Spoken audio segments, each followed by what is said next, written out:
Ambiance spéciale à Yamoussoukro ce jeudi. Toutes les forces vives de la nation présentes dans la capitale politique ivoirienne pour cet événement historique dans la ville de la Côte d'Ivoire. Le tout nouveau Sénat procède à la cérémonie officielle d'ouverture de la session ordinaire de l'année 2018. Sur les 66 élus, tout le monde a répondu présent à cette rencontre capitale. Dans son intervention, le premier président du Sénat précise que la création de cet organisme s'inscrit dans la volonté du chef de l'État ivoirien qui vise à offrir des institutions fortes à la Côte d'Ivoire. Il s'agit surtout d'approfondir par notre action la vision fondatrice de notre institution telle que pensée et écrite par la Constitution de la Troisième République.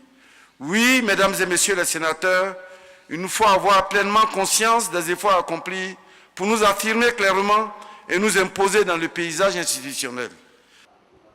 Depuis son accession au pouvoir en 2011, le président ivoirien veut faire de la Côte d'Ivoire un pays émergent à l'horizon 2020. Pour lui, avec l'installation du Sénat, une nouvelle ère s'ouvre pour son pays. L'institution du Sénat en Côte d'Ivoire n'est pas un luxe, mais bien une nécessité de développement destinée notamment à assurer une plus grande rigueur dans le travail parlementaire et une efficacité accrue par la possibilité d'une lecture différenciée des projets de loi.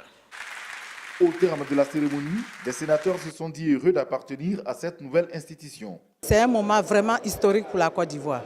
Et je voudrais vraiment remercier le président de la République pour avoir pensé à mettre cette autre institution à la disposition des Ivoiriens. C'est un sentiment de fierté, mais surtout de responsabilité vis-à-vis de la nation et vis-à-vis de la région.